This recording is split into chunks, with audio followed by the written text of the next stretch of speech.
In this small Indian village, life follows a predictable, cooperative rhythm. Neighbors look out for one another, and the days are defined by a quiet, shared focus on the work at hand. That stability ends at the edge of the nearby forest. High in the canopy, a troop of monkeys maintains a constant, restless energy that stands in sharp contrast to the village below. These monkeys have grown tired of their natural routine. Having exhausted the novelty of the jungle, they have turned their attention towards the humans passing through, seeking a new way to satisfy their boredom. Sheer boredom has mutated into active malice.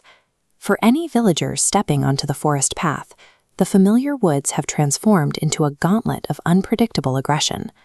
The danger is real for the local banana seller. She walks the path alone, carrying her entire inventory in a heavy basket on her head, her family's evening meal depending on the sale she makes. The troop strikes for the branches in a single coordinated movement. They swarm the woman, stripping her basket bare and leaving her empty-handed in seconds. They don't simply steal the fruit and flee, they linger. As the woman breaks down in tears over her lost livelihood, the monkeys hoot and jeer from the trees, finding entertainment in her distress. By claiming the tree line, the troop has effectively severed a vital artery for the community.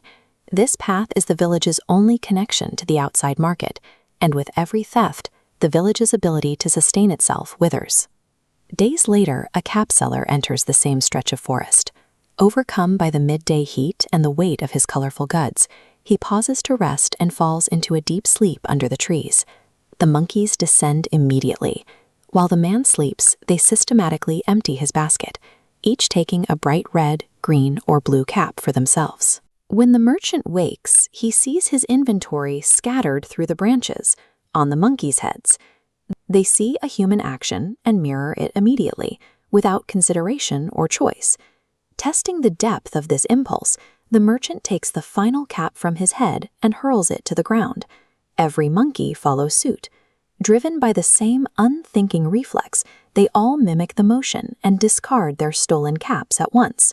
The merchant recovers his goods and flees the woods. While his quick thinking saved his inventory, the forest remains a site of unpredictable hostility for everyone else. As night falls, the villagers gather under a great tree, their voices low and filled with concern. Fear has begun to dictate their daily lives. Parents are afraid to let their children walk the trails, and the steady flow of trade that the village relies on has come to a halt. Physical force offers no solution. The villagers know they cannot chase wild animals through the high canopy, and they have no way to guard the entire length of the forest path. A single lucky escape for one merchant doesn't fix the underlying threat. As long as the forest path remains unsafe, the village loses its access to resources and its sense of stability. Raghav, known for his calm and steady nature, watches the panicked crowd from the edge of the circle. He steps forward and makes a promise. He will clear the path using nothing more than a few baskets and the monkey's own instincts.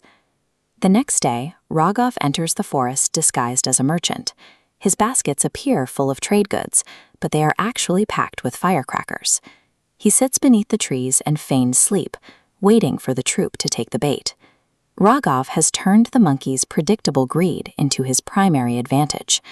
By inviting the theft, he ensures they are holding exactly what he wants them to have, long before the first spark is lit. With the monkeys watching his every move, Raghav slowly pulls a single firecracker from his pocket and ignites the fuse. The troop doesn't hesitate. Thousands of miles of instinct force them to replicate the action, lighting the fuses on the explosives they've just stolen. The resulting noise and smoke are overwhelming. Terrified by the sudden, violent consequences of their mimicry, the monkeys retreat deep into the forest, never to return to the village path. Peace returns to the village. The trade routes reopen, the banana seller returns to work, and the community is no longer bound by the threat of the woods. Mindless imitation is a self-destructive flaw. Lasting safety and peace aren't won through force, but through the wisdom to understand a threat before you confront it.